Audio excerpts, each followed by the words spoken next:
Chairman नवीन लाड जी तथा इस कार्यक्रम में मेरे को जोड़ने वाले मेरे दो युवा साथी आदरणीय अशोक अग्रवाल जी, केशव पोदार जी तथा हमारे यहाँ के पूर्व विधायक आदरणीय नावरी नायक जी, शहर की सभी मान्यगण्य नागरिकों, पूरा ईस्टर्न इंडिया से इस सक्षम कॉन्फ्रेंस में आए हुए सभी हमारे अतिथिगण,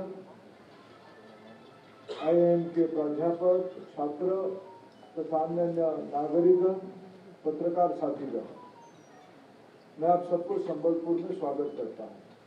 आप सबको अनेक बधाई, आईआईएम को भी बधाई। आपने ICAI को इस सब रीजनल कॉन्फ्रेंस करने का आपने एक अवसर दिया, अनुमति दिया। ये दोनों को कॉम्प्लीमेंट्री रहेगा, दोनों को परिपूरक रहेगा। ICAI हमारे यहाँ के टैलेंट पूल को, कैपेसिटी को राष्ट्रीय स्तर पर समझेगा। हमारे लोकल जो ICA ग्रुप से, जैसे कहा गया कि एक प्रकार से संबलपुर केंद्र है, लेकिन राउरकेला, झारसुगुड़ा, पास में बरगढ़ भी है। ये संख्या धीरे धीरे एक अंजूर भी पास में है। ये सारे भी एक सब रीजनल समूह यहाँ एक टैलेंट पूल है और IIM भी एक नेशनल इंस्टीट्यूट है, जिसकी नई होने के बावजूद भी इसकी अपने आप में एक देश में IIM संबलपुर की मान्यता बढ़ी है।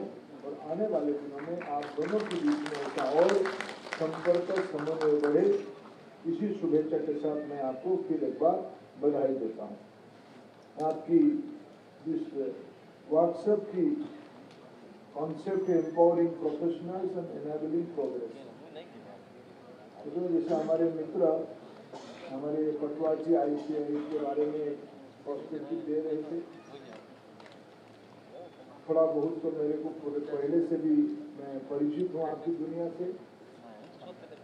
तो बाद में हमारे लोकल स्पीकर सब यहाँ की एक्टिविटीज के बारे में बताए। महादेव जायसवाल जी ने कैसे उसमें लिंक हो पाएगा, और हमारे दोनों युवा साथी शंकरधर जी और रवि नायक जी अपना अपना अनुभव CA के दुनिया के साथ कैसे वो आपने बताया।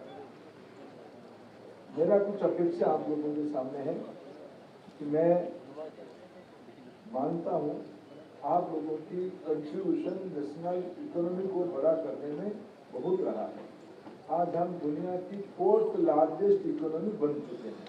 हम बीच में इन्हीं दिनों में जब आप इकट्ठा हुए हैं, इन्हीं दिनों में हम 4th बड़े सूक्ष्मता के साथ बड़े 3 लाइन में हम फिर से 4th तक पहुंचे हैं।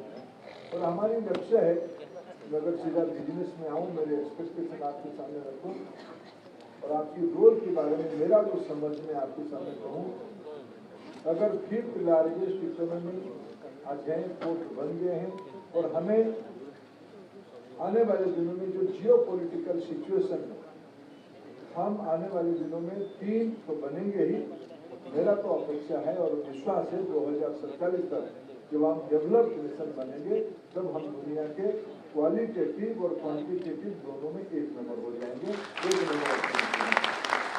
और उड़ीसा के लिए एक कोइंसिडेंट है, आज हम 2025 में है और 11 साल के बाद उड़ीसा अपने एक स्वतंत्र राज्य के रूप में 100 साल पूरा करेगा।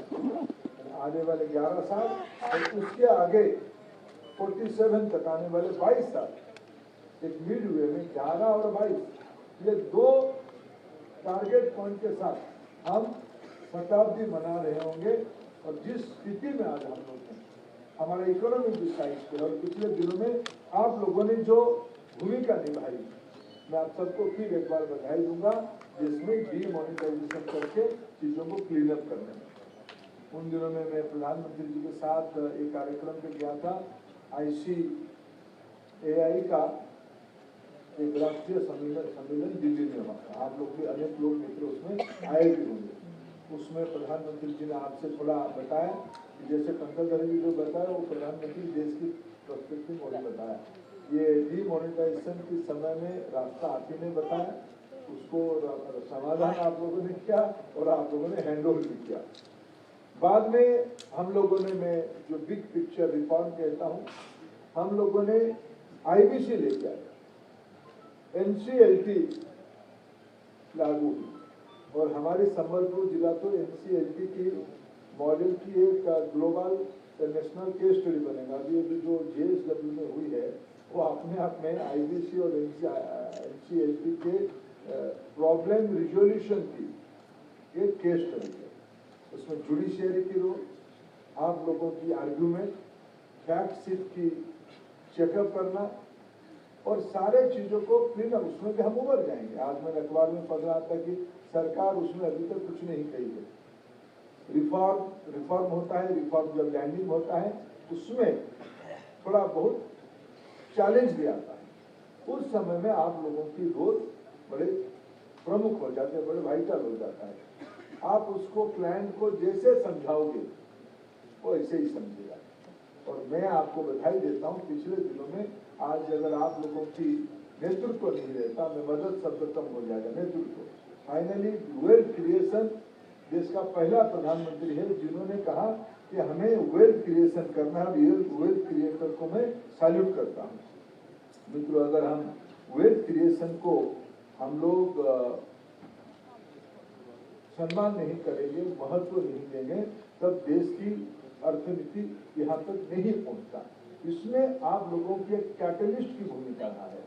You all are become the bridge of the business client. आप लोगों की अंडरस्टैंडिंग और आप लोगों की आपके क्लाइंट को समझाना और उसको आगे ले जाने में आप लोगों की भूमिका अत्यंत महत्वपूर्ण है।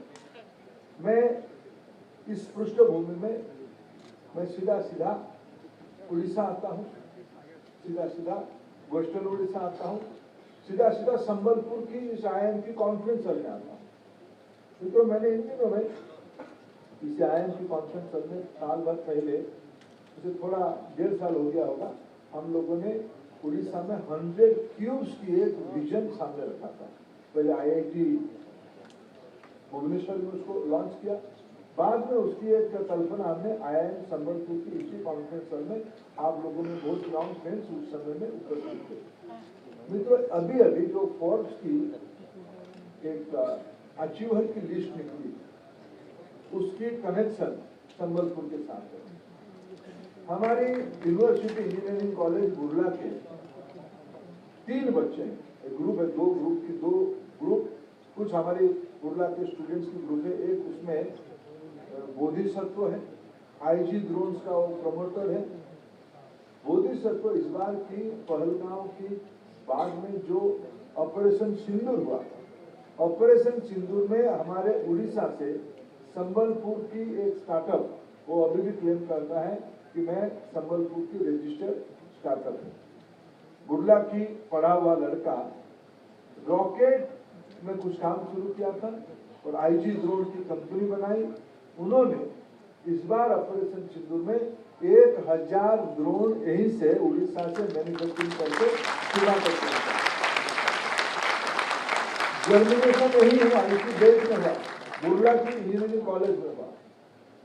दूसरा, एक अनिल प्रधान और उसकी पत्नी का मैं नाम भूल रहा हूँ, झारसुगुड़ा की लड़की है, मतलब आप लोग देखे थे उसको। उन्होंने मोबाइल टिंकरिंग व्हीकल का स्कूली बच्चों में विज्ञान की शिक्षा, एंट्रेप्रेन्योर की शिक्षा, इंजीनियरिंग की शिक्षा बढ़े, ऐसे मोबाइल टिंकरिंग लैब बनाई है। दोनों पत्नी, लड़की झारसुगुड़ा की है, वैशाली, और लड़का हमारे उड़ीसा की कटक जिले के है। दोनों लेकिन पढ़े थे बुर्ला इंजीनियरिंग कॉलेज में। दोनों इस बार दोनों का अचीवमेंट, गोदी के साथ एक ग्रुप है, सब उनकी बुर्ला के दोस्त हैं, और अनिल और उसकी पत्नी का भी शुरू तो यही से हुआ। और दोनों की बैकग्राउंड बहुत हम्बल है, दोनों की बैकग्राउंड बहुत हम्बल है। दोनों ने मिलकर स्टार्टअप से शुरू करके आज फोर्ब्स मैगजीन तक अपनी प्रसिद्धि पहुंचा दी। मैं इसीलिए कह रहा हूं कि आप लोग जिन्होंने, हमारे केशव और अशोक जी, और बाकी मित्रताना भी होगा यहाँ, सब मिलके यहाँ जो आप लोगों ने इसको इसीलिए कर रहे हो, आपने जो एग्जिस्टिंग बिजनेस को जितना आप मदद कर रहे हो, तो आपका प्रोफेशनल रिलेशनशिप अशोक जी बैठे हैं, हमारे जसबीर भाई बैठे हैं, कपूर जी वहाँ बैठे हैं, इनसे और फीस ले लो, ज़्यादा फीस ले लो, उनको और आइडिया दो, उनको थोड़ा डराओ, नया नया कानून आ रहा है, उनसे फीस लो, लेकिन अच्छा लगेगा, ये भी लोग और बढ़े और आप लोगों का भी प्रोफेशनल प्रॉफिट बढ़े। लेकिन मैं दूसरे काम के लिए आपके साथ निवेदन करना है, हमें तो उड़ीसा में 100 क्यूब्स को पूरा करना है। 100 क्यूब्स की कल्पना ये था कि 1000 बच्चों को उड़ीसा से रजिस्टर किया हुआ, उड़ीसा में पढ़ा हुआ, उड़ीसा के कैंपस से आए हुआ, क्या बाहर से आए हो, कोई जरूरी नहीं कि उड़ीसा के पढ़ा हुआ बच्चा होगा, बाहर से आएगा। IIM में बाहर के बच्चे आते हैं, ऑल इंडिया इंस्टीट्यूशन है, लेकिन हमें यहाँ इस प्रकार की सिलिकॉन वैली कैसे बनी, बेंगलुरु कैसे बनी, पुणे कैसे बन रहा है, हैदराबाद कैसे बन रहा है, पुणे, बेंगलुरु, हैदराबाद, नोएडा, गुड़गांव, इस बेल्ट में हमारे यहाँ के बच्चे भरमार हैं। आपके घर के बच्चे, आपके पास, सबके पास वेल्थ है, लेकिन वेल्थ ट्रेडिंग से आए हैं, वेल्थ फॉरेस्ट प्रोड्यूस से आए हैं, वेल्थ एग्री प्रोडक्ट से आई है, वेल्थ टेक्सटाइल से आई है, हैंडलूम से आई है। नई पीढ़ी के बच्चों को ये कंटेंट नहीं करता, उनको नया आइडिया चाहिए, टेक्नोलॉजी चाहिए और उसकी स्केल चाहिए। स्टार्टअप के जो 3 शर्त है, इनोवेशन होना चाहिए, आइडिया चाहिए, आइडिया को इनोवेशन में कन्वर्ट करना, इनोवेशन को टेक्नोलॉजी में स्केल अप करना और टेक्नोलॉजी इनोवेशन ड्रिवन कॉन्सेप्ट को स्केल करना ही स्टार्टअप। और मैंने तो 2 का उदाहरण बताए हैं, यही 2 बच्चे बुर्ला इंजीनियरिंग कॉलेज से निकल के उसको शुरू किया। हमारी टारगेट है, हम आने वाले जो 11 साल और 22 साल का मैंने टारगेट किया, मैं तो 11 साल तक कह रहा हूँ, 2036 तक उड़ीसा में हम 100 नई बच्चे खड़ा करेंगे, नई स्टार्टअप खड़ा करेंगे, जिनकी नेटवर्क 100 करोड़ का होना चाहिए। नई इनोवेशन के साथ, नई टेक्नोलॉजी के साथ, नया जॉब अपॉर्चुनिटी के साथ। इन दिनों में मैंने अभी IIT मद्रास में एक स्टार्टअप कंपनी बनाई है, योनोस करके। उसकी प्रेजेंटेशन मेरे मन में आया कि स्टार्टअप इकोसिस्टम को थोड़ा और कैसे बढ़ाएं, इसको थोड़ा समझें। देश में BPIT के पास 1,70,000 स्टार्टअप रजिस्टर्ड है। मिनिस्ट्री ऑफ कॉर्पोरेट अफेयर्स के पास इसकी संख्या थोड़ा बढ़ के 2.5 लाख है। 2.5 लाख स्टार्टअप आज देश में काम कर रहा है। 2.5 लाख स्टार्टअप देश में कुल मिला के, अगर मैं इसके एक हिसाब जोड़ू, उन्होंने लगभग 40 लाख करोड़ की वैल्यूएशन की नेटवर्क उन्होंने बनाई। उसमें थोड़ा माइक्रोस्कोपिक दृष्टि से हम देखेंगे एजुकेशन डिपार्टमेंट में क्या है, मैं उसको थोड़ा स्टडी कर रहा था। भारत में इसमें IIM अहमदाबाद से संबलपुर उसमें गिनती लेने नहीं आएगा, लेकिन अभी तो हमने नया इंस्टीट्यूट है, 401 इंस्टीट्यूशन इसमें बुर्ला आएगा। 401 इंस्टीट्यूशन में 429 इंक्यूबेटर काम कर रहा है, 429 इंक्यूबेटर्स काम कर रहा है। उसमें out of this 2.5 lakh startup 18,510 startup उसी में, 18 लाख स्टार्टअप यानी लगभग 50,000 नौजवान। ये हाई नेटवर्क स्टार्टअप है, इसलिए मैं हाई नेटवर्क कह रहा हूं। इनकी टोटल इन्वेस्टमेंट आज देश में स्टार्टअप में 18 लाख करोड़ रुपया की इन्वेस्टमेंट हुई है। उसमें से 9 लाख करोड़ रुपया की इन्वेस्टमेंट इसी 18,510 स्टार्टअप में हुई, जिसकी संभावना IIM संबलपुर में भी है आने वाले दिनों में। इसमें गवर्नमेंट इंस्टीट्यूशन ने, बैंक ने लगभग 3 लाख करोड़ रुपए से लोन दिया है। इसमें लगभग 7 लाख नौकरी सृजन हुआ है, जॉब क्रिएट हुआ है। उसको मैंने अगर व्यवसायिक अर्थव्यवस्था में समझ रहा तो मैं पेट्रोलियम डिपार्टमेंट में काम किया था। सबसे बड़ा इन्वेस्टमेंट पेट्रोलियम में रिफाइनरी होती है और जामनगर रिफाइनरी सबसे बड़ा रिफाइनरी रिलायंस वालों की। ये हमारी 10 साल में हमारी नौजवानों ने जो 40 लाख करोड़ रुपया की नेटवर्क बनाई है, जो हायर एजुकेशन इंस्टीट्यूशन की लगभग 50,000 बच्चे 18,000 स्टार्टअप में जो अपना नेटवर्क और वैल्यूएशन बनाई है, और उसमें उन्होंने जिसमें 7 लाख जॉब सृजन किया है। सिर्फ 18,000 स्टार्टअप में 25 जामनगर की रिफाइनरी बनेगा। 25 यानी 9 लाख में से हिसाब करें तो 25 लाख, 25 तो बड़ा बड़ा रिफाइनरी बनेगा। पारादीप की रिफाइनरी साइज में ये मैं तो वेदांत, JSW इनको गिनता नहीं, तो 5-10 हजार करोड़ कितना बड़ा ब्रांड है। हमारे वहाँ वेदांत आ गया, JSW आ गया, और आदित्य बिरला जी आ गए, NTPC आ गया, कोल इंडिया के, तो बड़े बड़े लोग हैं ही। लेकिन हमारे देश में अगर हम अवसर तैयार करेंगे, अपॉर्चुनिटी तैयार करेंगे, लेवल प्लेइंग फील्ड तैयार करेंगे, तब पिछले 10 साल के मैंने हिसाब किया, आपकी फिर ट्रेडिशनल बिजनेस है। जसवीर भाई को होटल और क्लॉथ मर्चेंट अच्छा आता है, वो उसको फोर्स मल्टीप्लायर करके तो बढ़ा ही रहा है उसके न्याय जनरेशन। जिलान जी को हमारी ये दोनों मिला के ये शायद आधे उड़ीसा के क्या शोरूम रखे होंगे गाड़ियों, तो गाड़ी नहीं है उनके पास, नहीं है, मेरे को नहीं देते हैं गाड़ी चलाने के लिए, ये गाड़ी सबके पास है। इस बिजनेस के भी बढ़ भी रहा है, बढ़ना भी चाहिए। सबके पास आपकी जो क्लाइंट है सबकी ट्रेडिशनल बिजनेस है, आप उनको मदद करके बढ़ा ही रहे हो। रियल एस्टेट में बढ़ा रहे हो, फूड में बढ़ा रहे हो, ये सब अच्छा है और बढ़नी चाहिए। लेकिन मैं तो न्यू बिजनेस के बारे में कह रहा हूँ और मैं प्रमाण दे रहा हूँ। पिछले दिनों में फिर उसकी मैं लिंक बुर्ला के साथ जुड़ रहा हूँ, बुर्ला के साथ जुड़ रहा हूँ, और उसमें प्रॉफिट कितनी हुई है, इसमें लगभग इसमें से profit total revenue realise values की क्या, प्रॉफिट तो नहीं कहना चाहिए आपकी भाषा में, वैल्यूज इसकी रियलाइज किया गया, यानी ट्रांजैक्शन हो गई, थोड़ा कोई इसमें से एग्जिट कर गया, ये लगभग 9 लाख करोड़ रुपया, ये मल्टीप्लीकेशन हो रही है, ट्रिकल डाउन हो रहा है, सर्कुलर इकोनॉमी की गति पकड़ रही है। मित्रों, ये न्यू आइडिया है। मैं आपकी सब रीजनल कॉन्फ्रेंस में सक्षम में इसीलिए आया हूँ कि मैं आपकी कामों का प्रशंसक हूँ, लेकिन मैं संतुष्ट नहीं। आप मेरे वहाँ आए हो, थोड़ा मेरे भी सुन के जाओ और मेरे को मदद भी करो, और मेरे पास संभावना है। आप सब यहीं के हो, आप संबलपुर के हो, झारसुगुड़ा के हो, राउरकेला के हो, बरगढ़ के हो, अटूल के हो, थोड़ा बहुत कंटाबांची, बलांगीर, भवानीपटना, ये जो बेल्ट उड़ीसा की जो अंडर राउरकेला है, राउरकेला से लेके लांचीगढ़, शेर से लेके वेदांत की रिफाइनरी तक, ये जो बेल्ट हमारा वेस्ट केबी के इलाका था या वेस्टर्न बेल्ट है, पश्चिम उड़ीसा कहते हैं, उसके नेचुरल पॉइंट है संबलपुर। संबलपुर में क्या है? संबलपुर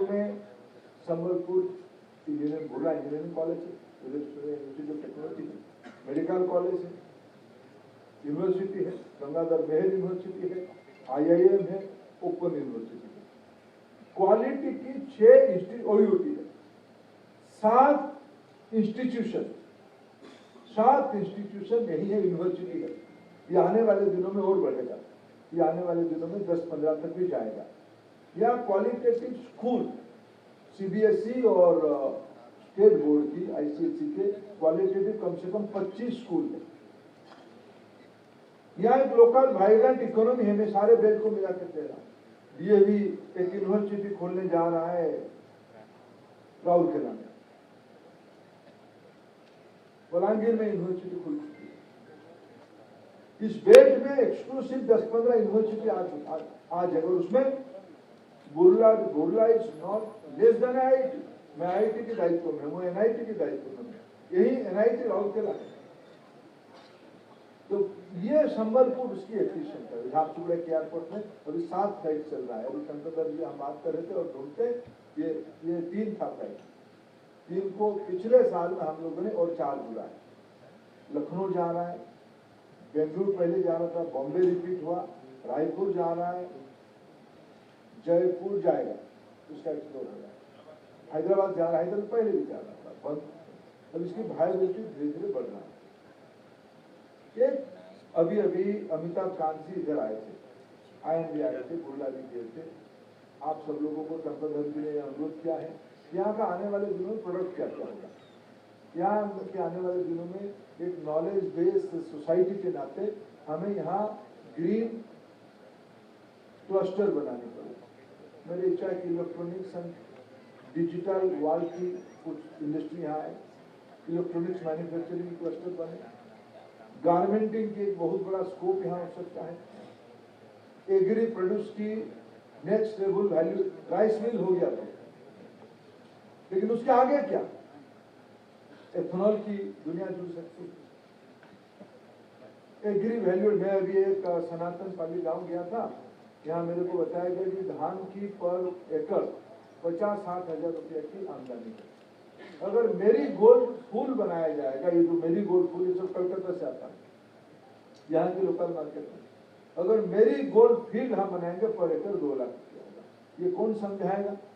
यहाँ के पढ़े लिखे नौजवानों को आप जैसे सीए ही समझाना पड़ेगा, इसकी छोटी मोटी बिजनेस प्लान बनाना पड़ेगा, प्रोजेक्ट रिपोर्ट बनानी पड़ेगी। या टूरिज्म एक इंडस्ट्री बन सकता है। मेरी तो कल्पना है यहाँ हम 10 क्वालिटी के होटल लाए, 3 स्टार, 4 स्टार, 5 स्टार ना सही, 600 स्क्वायर किलोमीटर की एक बड़ा समुद्र यहाँ है।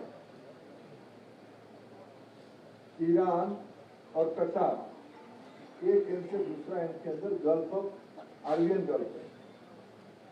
आर्वियन गल्फ से ज्यादा बड़ा मेरा हीराकुद रिजर्व है, वो तो फर्स्ट जाता है, मेरे वहां शुरू जाता है। 300 स्क्वायर किलोमीटर की यहाँ देवरीगढ़ सेंचुरी है। मैं भी देश, हमारे यहाँ से बड़ा सेंचुरी शिवलीपाल है, यहाँ से इससे बड़ा मैंने आकार में हमारा रवि बाबू के इलाका में कुचिंदा का सेंचुरी है, उषा कोठी।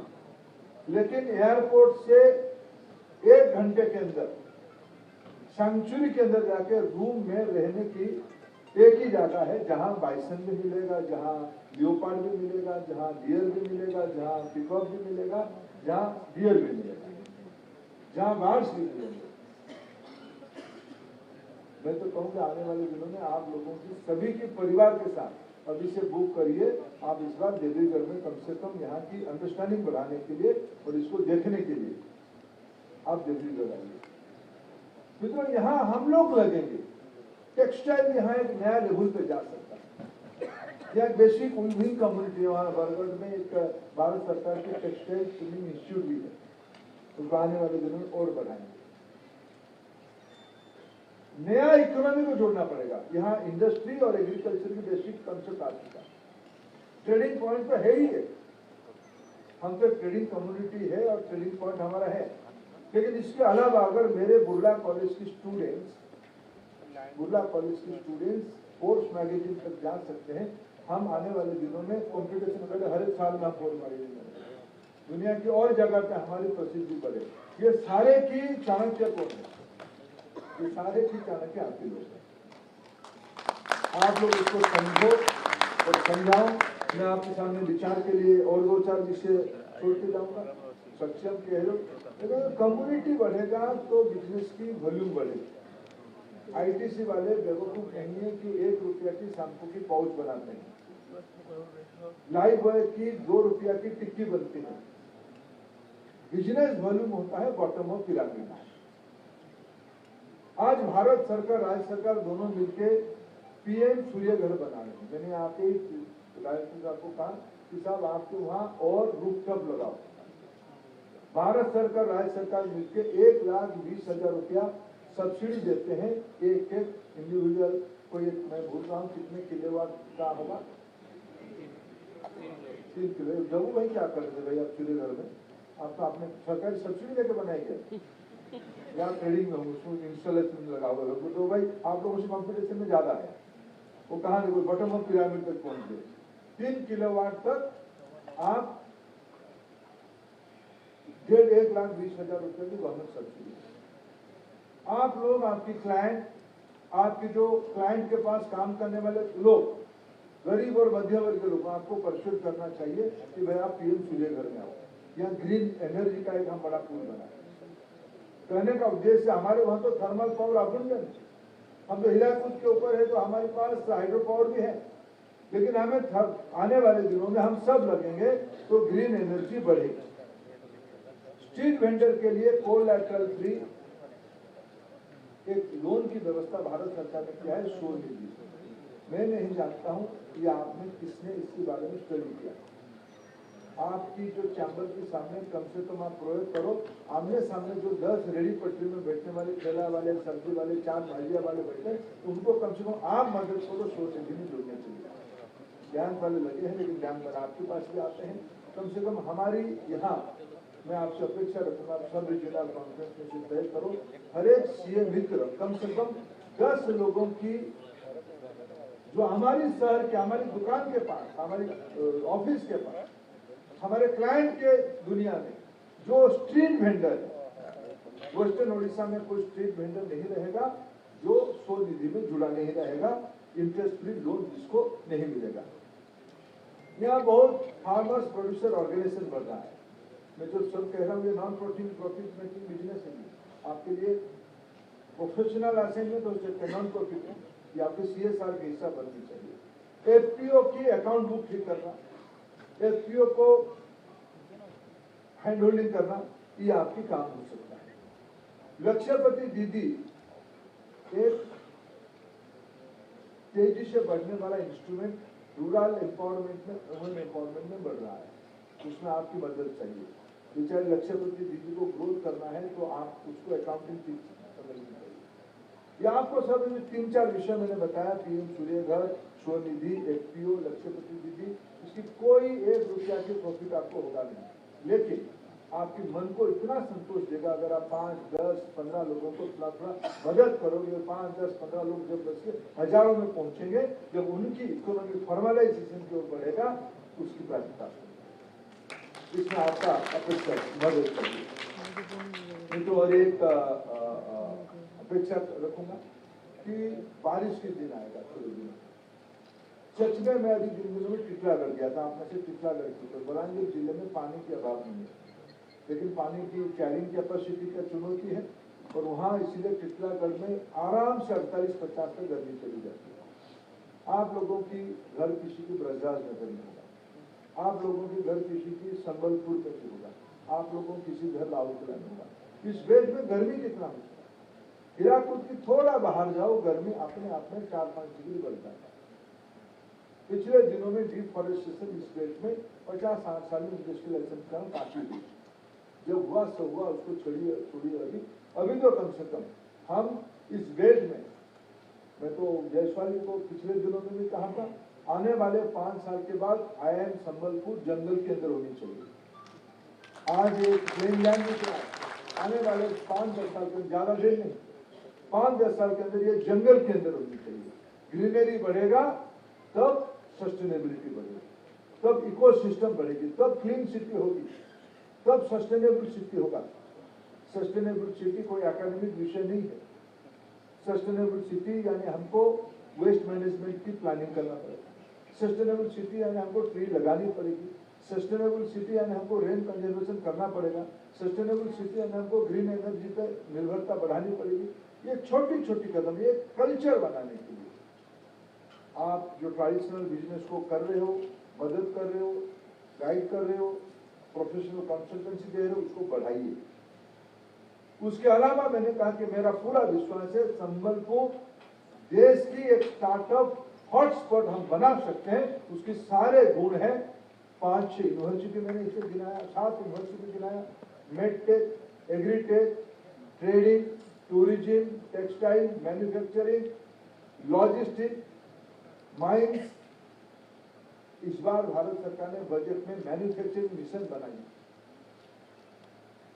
मैं तो आने वाले दिनों में आपसे अपेक्षा रखूंगा, आप हमारे पीछे पड़ जाओ। बजट में एक घोषणा हुआ, उसकी हम संबलपुर में क्या करेंगे, झारसुगुड़ा में क्या करेंगे, राउरकेला में क्या करेंगे, बरगढ़ में क्या करेंगे, उसको आप समझे। आपने पिछले दिनों में न्यू इनकम टैक्स बिल के ऊपर आप लोगों ने बात कर दिया। ये तो आपका प्रोफेशनल विषय है, करिए उसको। हम उसमें भी आपके साथ खड़े रहेंगे।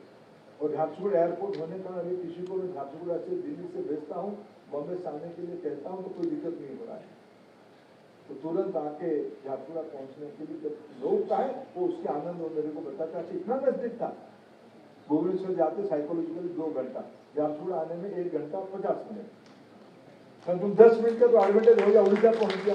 तो जब उतरता है उतना खुश होता है, उतरता है और झारसुगुड़ा आता है, संबलपुर आता है या बरगढ़ जाता है। धनु यात्रा में भी कुछ लोगों को यहाँ से भेजा था, कुछ पत्रकारों को। धनु यात्रा से रोज की जाने वाले इतना नजदीक है, हम जाके आए। अब शीतल षष्ठी में भी विषय करेंगे। शीतल षष्ठी की पूर्व दिनों में आप सबको मैं निमंत्रण देता हूँ। शीतल षष्ठी में कम से कम आप 1 रात संबलपुर में रहिए, 31 को रहिए, नहीं तो 1 को रहिए, दिखने के लिए आप मित्रों के साथ समय बिताए और उसको पोस्ट करिए। आज तो आप सब लोग एक राजीव सरदेसाई अपना पोस्ट करो, 2 शब्द छोड़ो, अच्छा शब्द बोलना, गाली नहीं बोलना, अच्छा पॉजिटिव बात बोलना। गाली हमको अकेले में देना, ये नहीं हो पाए, वो नहीं हो पाया, रवि नायक जी को दे देना, कंदर जी को दे देना, हमको अकेले में दे देना। लेकिन पब्लिकली इस इलाका को बिल्कुल पॉजिटिव माहौल में बनाने के लिए आपकी मदद को फिर एक बार मैं कामना करके आप लोगों ने मेरे को बुलाया। बहुत धन्यवाद।